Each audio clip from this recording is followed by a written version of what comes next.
And you can give multiple examples how the media is playing games. And today they say that Islam is the religion which was spread by the sword. A very good reply is given by Delacy O'Leary in his book, Islam at the Crossroad, on page number 8. It says that history makes it clear that the legend of fanatical Muslims sweeping across the world, forcing Islam at the point of the sword over conquered races, is the most fantastic myth that historians have ever repeated. Delacy O'Leary is a very famous historian. He says that history makes it clear that the legend of fanatical Muslims forcing Islam at the point of the sword over conquered races is the most fantastic myth that historians have ever repeated. We Muslims, history tells us, ruled Spain for about 800 years. We didn't do our job. We didn't do dawah. Later on, the Crusaders came, we wiped out. There was not a single Muslim who could openly give the azan. We Muslims, we have ruled the Arab lands for the past 1400 years. For a few years, the Britishers came. For the few years, the French came. But we Muslims have been the lord of the Arab land for the past 1400 years. Yet today, statistics tell us there are 14 million Arabs who are Coptic Christians. Coptic Christian means Christians in generations. If we wanted, we could have converted every Arab into Islam by the point of the sword. We didn't do it. These 14 million Coptic Christians in Arab land, they are bearing witness, they are giving shahada that Islam wasn't spread by the sword. We Muslims, we ruled India for about 1,000 years. Today, more than 80% of the Indians, they are non-Muslim. If we wanted, we could have converted every Indian at the point of the sword. We didn't do it. Islam does not give us permission. These 80% non-Muslim Indians, they are giving shahada. They are bearing witness that Islam wasn't spread by the sword. Which Muslim army went to the east coast of Africa? Which Muslim army went to Indonesia, which has the largest population of Muslims? Which Muslim army went to Malaysia, which has more than 50% Muslim? Which army? Which sword? It is the sword of the intellect. As Allah says in Surah Nahl, chapter number 16, verse number 125. Udu ila sabili rabbika bil-hikma wal ma'udatil hasna wajadilhum billati ahsan. Invite all to the way of thy Lord with wisdom and beautiful preaching, and argue with them and reason with them in the ways that are best and most gracious. There was an article, a survey done by Rajesh Almanic yearbook in 1984. It was repeated in the Plain Truth magazine. A survey was done about the increase in the major world religions in a span of 50 years from 1934 to 1984. And number one, the maximum increase was in the religion of Islam, 235%. Christianity, only 47%.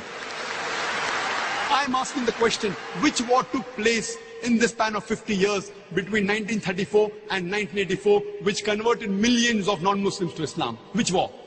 Which war? Today, the fastest growing religion in the world is Islam. The fastest growing religion in America is Islam. The fastest growing religion in Europe is Islam. I am asking, who is forcing these Americans, these Europeans, to accept Islam at the point of the sword? Before 9/11, the maximum allegation about the media was that Islam does not give rights to the women. Do you know, out of those people accepting Islam, including in America and Europe, out of those non-Muslims accepting Islam, 2/3 are women. If Islam degrades the woman, then why do these American women, why are these European women accepting Islam? Why? The media is saying that Islam degrades the woman, then why are these American and European women accepting Islam? Because Islam has the solution to the problem of womankind, especially the womankind. They find security in Islam.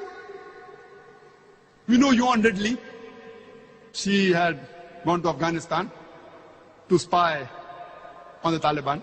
She was arrested for 7 days. She comes back. She's so much impressed. Time does not permit her to speak about details. Many of you may be aware. She reads the Quran and she accepts Islam. People ask her that, how did the Taliban treat you? They treated me like a guest. The amount of respect they gave her, the amount of modest behavior it was, it changed her heart. And mashallah, today she is wearing a hijab, she lives in London.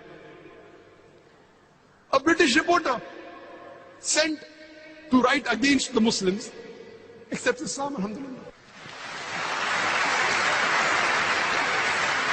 And after 9/11, whenever I go to America and Europe, there are more non-Muslims coming to my talk than before. More Americans, more Europeans. I believe in the verse of the Quran, Surah Al-Imran, chapter number 3, verse number 54, which says, Makaru makarallahu wallahu khairul makirin. They planned and plotted, Allah too planned. Allah is the best of planner. After 9/11, in the span of 9 months, in USA alone, 34,000 Americans accepted Islam. According to Johan Redley, in a span of 9 to 10 months after 9/11, 22,000 Europeans accepted Islam. The more they are attacking Islam, the more Islam is rising. Not because we are doing our job. Wallah, we aren't doing our job. You and I are not doing the job. Allah gives a promise in the Quran in no less than 3 different places. In Surah Saf, chapter number 61, verse number 9. In Surah Tawbah, chapter number 9, verse number 33.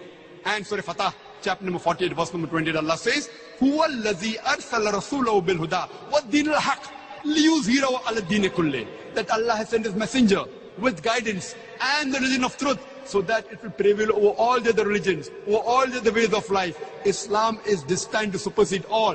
This religion of peace, this religion of haqq, will supersede all the other ways of life. And enough is Allah as a witness. However much the non-Muslims don't like it, however much the mushrik don't like it, Islam is destined to supersede all. Allah does not require you and me, the rubbish that we are. Allah doesn't require you and me. Allah is sufficient to make His deen prevail. He is giving us an opportunity to do a prophet's job and to earn a prophet's reward.